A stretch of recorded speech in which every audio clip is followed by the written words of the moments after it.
নমস্কাৰ প্ৰিয় দৰ্শক স্বাগতম জনাইছো ইতিমধ্যে 2026 বিধানসভা নিৰ্বাচনৰ ঢৌ এতিয়া সমগ্ৰ ৰাজ্যত দেখিবলৈ পোৱা গৈছে উজনিৰ পৰা নামনিলৈ প্ৰতিটো ৰাজনৈতিক দল এতিয়া নিৰ্বাচনক লৈ ব্যস্ত হৈ পৰিছে আৰু আমি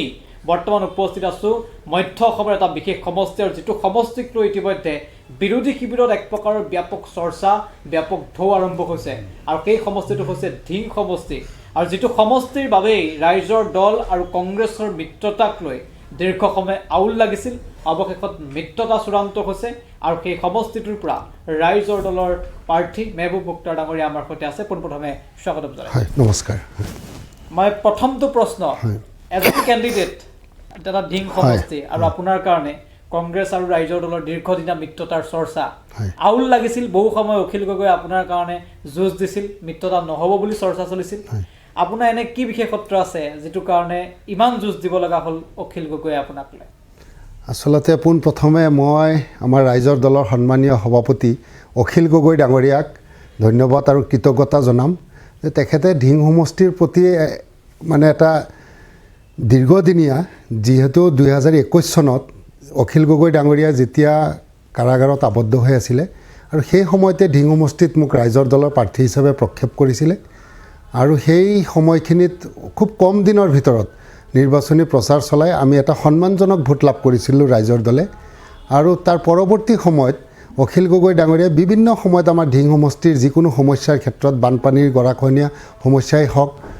উচ্ছেদৰ সমস্যাই হওক যিকোনো সমস্যাৰ ক্ষেত্ৰত ধিংবাহীৰ আগত তেখেত আহিছে ৰাইজৰ সুখে দুখে আহি থিয় দিছে আৰু ধিংবাহীৰ প্ৰতি তেখেতৰ এটা মৰম আছে আৰু বিভিন্ন সাংগঠনিক কামত আহিও ৰাইজক ধিংবাহী ৰাইজক এটা প্ৰতিশ্ৰুতি দি গৈছিলে যে আমি 2026 চনত ধিং সমষ্টিৰ পৰা আমি ৰাইজৰ দলৰ এজন প্ৰতিনিধি বিচাৰোঁ আৰু এটো তেওঁ প্ৰতিশ্ৰুতি দিয়া বিভিন্ন সভা সমিতিয়ে তেওঁ প্ৰতিশ্ৰুতি দি গৈছিলে আৰু মই ভাবোঁ যে তেখেতে এই ৰাইজক দিয়া প্ৰতিশ্ৰুতি তেখেতে ৰক্ষা কৰিছে আৰু ধিংবাহীক যেহেতু ইয়াত আপোনাৰ ধৰ্মীয় মেৰুকৰণৰ ৰাজনীতি চলে অখিল গগৈ ডাঙৰীয়া এটাই আহ্বান জনাইছিলে ৰাইজক যে এই যে 20 বছৰীয়া যি ধৰ্মীয় মেৰুকৰণৰ ৰাজনীতি চলি আছে ধিঙত ইয়াৰ পৰা ৰাইজক মানে মুক্ত কৰিব লাগে এই ধৰ্মীয় মেৰুকৰণৰ ৰাজনীতিক বিদায় দিব লাগে এই আহ্বানে অখিল গগৈ ডাঙৰীয়াই দি আহিছিলে বিৰোধী শিবিৰৰ অখিলে দাবী তুলিছে যে ধিং সমষ্টিৰ ৰাইজৰ দলৰ প্ৰাৰ্থীগৰাকী জিকিবই 100% জিকিব বুলি কৈছে আপুনি ভাবেনে হয় ময়ো আশাবাদী যে অখিল গগৈ ডাঙৰীয়াৰ যি বিশ্বাস আৰু আস্থা আমাৰ ধিংবাহী ৰাইজে এইবাৰ ধিং সমষ্টিৰ নীলিম আকাশত ৰাইজৰ দলৰ পতাকা উৰাব এয়া নিশ্চিত কাৰণ আমি 2021 চনৰ পৰাই আমি সাংগঠনিক কাম কাজ কৰি আছোঁ আৰু তেতিয়াৰ পৰাই আমি ৰাইজৰ সুখে দুখে আমি সদায় ৰাইজৰ দল আমি ৰাইজৰ কাষত আছোঁ ৰাইজৰ যিকোনো সমস্যাৰ ক্ষেত্ৰত আমি ৰাইজৰ কাষত থিয় দিছোঁ আৰু মই ভাবোঁ যে এতিয়া যিহেতু আমাৰ বিৰোধী ঐক্য মঞ্চৰ প্ৰাৰ্থী মই কংগ্ৰেছ আৰু আমাৰ ৰাইজৰ দলৰ বিৰোধী ঐক্য মঞ্চৰ প্ৰাৰ্থী আজিৰ দিনত কংগ্ৰেছ দলেও উষ্ম আদৰণি জনাইছে আমাৰ ৰাইজৰ দলৰ প্ৰাৰ্থী মোক আদৰণি জনাইছে কংগ্ৰেছ দলৰ সমূহ বিষয়ববীয়া বা নেতৃবৃন্দকো মই ধন্যবাদ আৰু কৃতজ্ঞতা জনাইছোঁ যে আৰু আমাৰ উদ্দেশ্য একেটা যেহেতু আমাৰ ৰাইজৰ দল আৰু কংগ্ৰেছৰ উদ্দেশ্য একেটাই যে স্বৈৰাচাৰী বিজেপিৰ অপশাসনৰ পৰা অসমখন ৰক্ষা কৰিব লাগে অসমৰ এটা শান্তিৰ অসম গঢ়িব লাগে এই উদ্দেশ্য লৈ আমি ৰাইজৰ মাজত কাম কৰি আছোঁ দীৰ্ঘদিন ধৰি আৰু আমি এইবাৰ আশাবাদী যে 2026ত অসমত গৌৰৱ গগৈৰ নেতৃত্বত বিৰোধীৰ চৰকাৰ হ'ব এই আশাৰে আমি কাম কৰি আছোঁ আপুনি এজন সাংবাদিক আছিল তাৰপিছত আপুনি ৰাজনীতিলৈ আহিলে ইয়াৰ পূৰ্বে আপুনি নিৰ্বাচনত অৱতীৰ্ণ হৈছিল সেই সময়ত আপোনাৰ বিৰুদ্ধে কংগ্ৰেছ এআইডিএফ এটা মহাশক্তি এক প্ৰকাৰ থিয় হৈছিল আৰু এআইডিএফৰ বিধায়কগৰাকী অত্যন্ত শক্তিশালী আছিল তথাপিতো আপোনাৰ আৰু তেওঁৰ ভোটৰ ব্যৱধান একদম কম আছে ইমান জনপ্ৰিয়তা কেনেকৈ সম্ভৱ হ'ল হয় যোৱা যি 2021 চনৰ নিৰ্বাচন আছিলে সেই সময়ত কংগ্ৰেছ আৰু এআইডিএফে মিত্ৰতাৰে নিৰ্বাচন খেলিছিলে আৰু সেই সময়ত ৰাইজৰ যিহেতু মই সাংবাদিকতা কৰিছিলোঁ আৰু মই ছাত্ৰ অৱস্থাৰ পৰাই মোৰ সামাজিক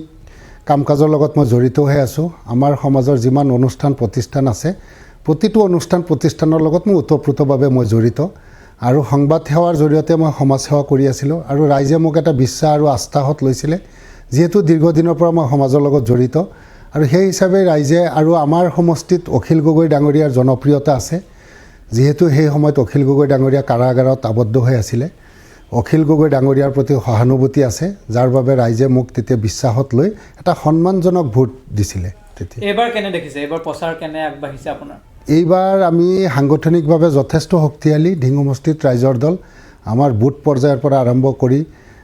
আঞ্চলিক সমিতিৰ পৰা আৰম্ভ কৰি সমষ্টি সমিতিলৈকে সকলো সংগঠন আমাৰ শক্তিশালী হৈ আছে আৰু এতিয়া যিহেতু আমাৰ বিৰোধী ঐক্যমঞ্চ আমি কংগ্ৰেছৰ সাংগঠনিক ভেটিটো আমাৰ লগত আছে একেলগে মই ভাবোঁ যে এইবাৰ আমাৰ ৰাইজৰ দলৰ বা বিৰোধী ঐক্যমঞ্চৰ জয় এইবাৰ ধিং সমষ্টিত নিশ্চিত আৰু ধিং সমষ্টিবাসী ৰাইজ উন্নয়নৰ পক্ষত আছে ইমান দিন ধৰ্মীয় মেৰুকৰণৰ ৰাজনীতি আছিলে তাৰ পৰা এইবাৰ ৰাইজে ধৰ্মীয় মেৰুকৰণৰ ৰাজনীতিক বিদায় দি মানে ধিং সমষ্টিৰ সৰ্বাংগীন উন্নয়ন কেনেকৈ হয় ইয়াৰ পক্ষত আছে AIUDF প্ৰাৰ্থিত্ব দিছে বিজেপিও প্ৰাৰ্থিত্ব দিছে আপোনাৰ প্ৰত্যাহ্বান কোন হ'ব বুলি ভাবে হয় আজিৰ তাৰিখত যদি মই ক'বলৈ যাওঁ যে ইয়াত ধৰক বিজেপিৰ কোনো অস্তিত্ব নাই ধিং সমষ্টিত বিজেপিয়ে প্ৰতিবাৰে প্ৰাৰ্থী দিয়ে নাম মাত্ৰ দিয়ে যোৱাবাৰো দিছিলে 2021 চনতো দিছিলে 2016 চনতো দিছিলে 10,000 ভোট ক্ৰছ কৰিব নোৱাৰে 8,000 বা 9,000 ভোট পায় তে ইয়াত আপোনাৰ যোৱা 20 বছৰ ধৰি ইয়াত AIUDFৰ দখলত আছিলে 20 বছৰ আপোনালোকে জানে যে 20টা বছৰে তেওঁলোকে উন্নয়ন গোটেই সমষ্টিটো আপোনাৰ অন্ধকাৰ কৰি থৈছে ধিং সমষ্টিবাসী ৰাইজে উন্নয়নৰ মুখ দেখা নাই তে ৰাইজে এই যে 20টা বছৰ এটা সাম্প্ৰদায়িক দলে ৰাইজৰ লগত যি প্ৰতাৰণা কৰিলে এই 2026 চনত ৰাইজে বাট চাই আছে অপেক্ষা কৰি আছে এই প্ৰতাৰণাৰ পুতক তুলিবলৈ ৰাইজে অপেক্ষাত কিমান ভোটৰ ব্যৱধানত জয়ী হ'ম বুলি ভাবে মই সেই ভোটৰ সংখ্যাটো এতিয়া মই ক'ব বিচৰা নাই যিহেতু আমি এতিয়ালৈকে মনোনয়ন পত্ৰই দাখিল কৰা নাই আমি অহা 23 তাৰিখে আমি নগাঁও উপায়ুক্ত কাৰ্যালয়ত মনোনয়ন পত্ৰ দাখিল কৰিম আৰু ইয়াত যিহেতু মূল যুঁজখন হয়তো আমাৰ আৰু AIUDFৰ হোৱাৰ সম্ভাৱনা আছিলে কিন্তু মই যদি ক'বলৈ যাওঁ যে 2021 চনলৈকে AIUDF আছিলে আৰু তেতিয়া কংগ্ৰেছৰ লগত যেতিয়া মিত্ৰতাত আছিলে কাৰণে AIUDF জয়ী হ'ব পাৰিছিলে সেই একেজন প্ৰাৰ্থীয়ে যিজন প্ৰাৰ্থীয়ে নেকি ধিং সমষ্টিৰ 3বাৰৰ বিধায়ক 2021 চনত তেওঁ 1,45,000 ভোট পাইছে একেজন প্ৰাৰ্থীয়ে আকৌ লোকসভা নিৰ্বাচনত নগাঁও লোকসভাৰ পৰা প্ৰতিদ্বন্দ্বিতা কৰি মাত্ৰ 32,000 ভোট লাভ কৰিছিলে একেজন প্ৰাৰ্থীয়ে 1,45,000 পোৱা প্ৰাৰ্থীজনেই 3 বছৰৰ ব্যৱধানত তেওঁৰ ভোট আহি গ'ল অস্তিত্ব নাইকিয়া হৈ গ'ল তাৰপিছত আহিল আপোনাৰ পঞ্চায়ত নিৰ্বাচনত গোটেই ধিং সমষ্টিত আপোনাৰ 25টা গাঁও পঞ্চায়ত আছে এটা পৌৰসভা আছে 25টা গাঁও পঞ্চায়তৰ ভিতৰত মাত্ৰ এটা আঞ্চলিক সদস্য জিকিছে এই সাম্প্ৰদায়িক দলটোৱে আৰু জিলা পৰিষদত মই এতিয়া য'ত উপস্থিত আছোঁ এইটো বেছামাৰী জিলা পৰিষদ এই বেছামাৰী জিলা পৰিষদত আমিও প্ৰাৰ্থী দিছিলোঁ কংগ্ৰেছেও প্ৰাৰ্থী দিছিলে AIUDFও প্ৰাৰ্থী দিছিলে কংগ্ৰেছ আমাৰ প্ৰাৰ্থীজনে 15,200 ভোট লাভ কৰিছিলে আমাৰ ৰাইজৰ দলে আৰু কংগ্ৰেছৰ প্ৰাৰ্থীজনে 15,400 ভোট লাভ কৰিছিলে ইয়াৰ বিপৰীতে AIUDFে মাত্ৰ 2,000 ভোট লাভ কৰিছিলে তেনে ক্ষেত্ৰত দেখা যায় যে ৰাইজে AIUDFক প্ৰত্যাখ্যান কৰিছে আৰু ৰাইজে অসমত এই সাম্প্ৰদায়িকতাৰ ৰাজনীতি আৰু বিশ্বাস নকৰে ৰাইজ উন্নয়নৰ লগত আছে আৰু মই ৰাইজক এটাই আহ্বান জনাই আছোঁ যে আমাৰ ৰাইজৰ দলক ধিং সমষ্টিবাসীয়ে মাত্ৰ এবাৰ বিশ্বাসত লওক আমি এখন নতুন ধিং সমষ্টি ৰাইজক উপহাৰ হিচাপে বিধায়ক হ'লে কোনকেইটা সমস্যা সমাধান কৰিম বুলি এটা পৰিকল্পনা কৰি ৰাখিছে আমাৰ ইয়াত সমস্যা বুলি ক'বলৈ গ'লে সমস্যাৰে জৰ্জৰিত সমষ্টিটোত কোনফালে ক'ব শিক্ষা স্বাস্থ্য যাতায়াত সকলো ফালৰ পৰাই যিজন জনপ্ৰতিনিধি আমাৰ দুৰ্ভাগ্য যিজন জনপ্ৰতিনিধি আমি লাভ কৰিছিলোঁ যোৱা 15টা বছৰে তেখেতে কেৱল টিভিৰ টক শ্ব' আৰু ফেচবুক কৰিয়ে তেওঁৰ দিনটো পাৰ কৰিলে 15 বছৰ সমষ্টিৰ উন্নয়নৰ প্ৰতি কোনো গুৰুত্ব নিদিলে আৰু সময়ে সময়ে বিভিন্ন ধৰক সাম্প্ৰদায়িক কথা কৈ অসমবাসীৰ আগত সমষ্টিবাসীক লজ্জানত কৰিছে এনেকুৱা উদাহৰণো বহুত আছে গতিকে এইবাৰ ৰাইজে উন্নয়ন বিচাৰিছে আৰু আমাৰ যি সমস্যাৰ কথা ক'বলৈ যাওঁ আমাৰ গৰাখহনীয়াৰ সমস্যা আমাৰ মানে ভূমি পট্টাৰ সমস্যা ডিবুটাৰৰ সমস্যা যাতায়াতৰ সমস্যা শিক্ষাৰ সমস্যা শিক্ষাৰ আন্তঃগাঁথনি নাই আজি যদি মই ক'বলৈ যাওঁ আমাৰ চৰ অঞ্চলৰ লোকে আমাৰ এই উত্তৰ অঞ্চলটো গোটেইটো চৰ অঞ্চলৰ লোক তাতে সকলো ৰাইজ কৃষিৰ ওপৰতে নিৰ্ভৰশীল কৃষি প্ৰধান অঞ্চল তাৰ পৰা আপোনাৰ কৃষি উৎপাদন কৰি গোটেই নৰ্থ ইষ্টত তেওঁলোকে ৰপ্তানি কৰে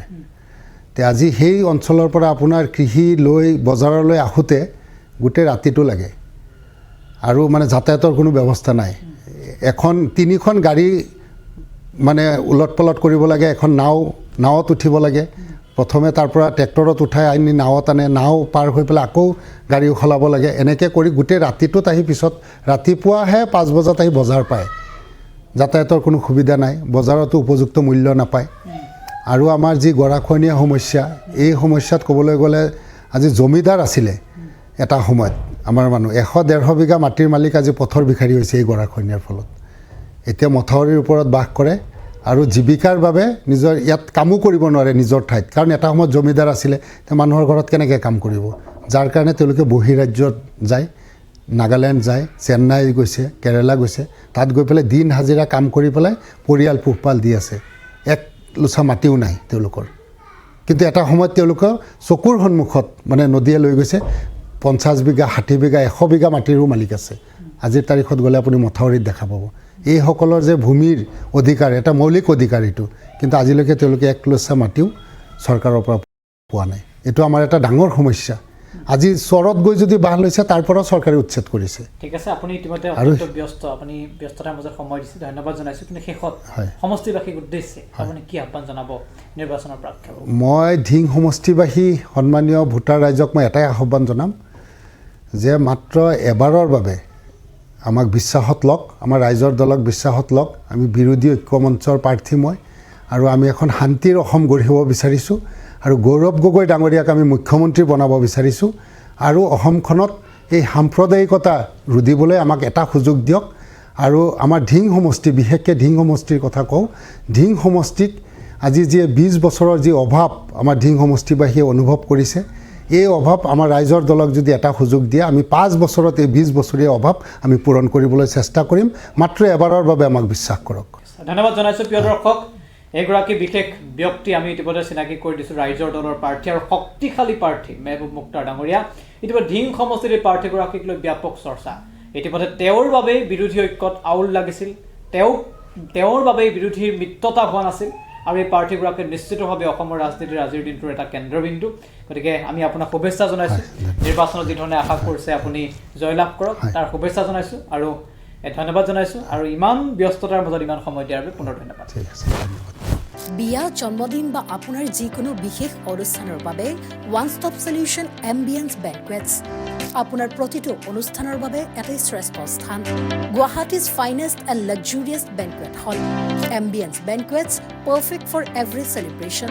for booking, contact 7099013417 or visit 5th floor above Reliance Centro, RG Burwa Road, Guwahati.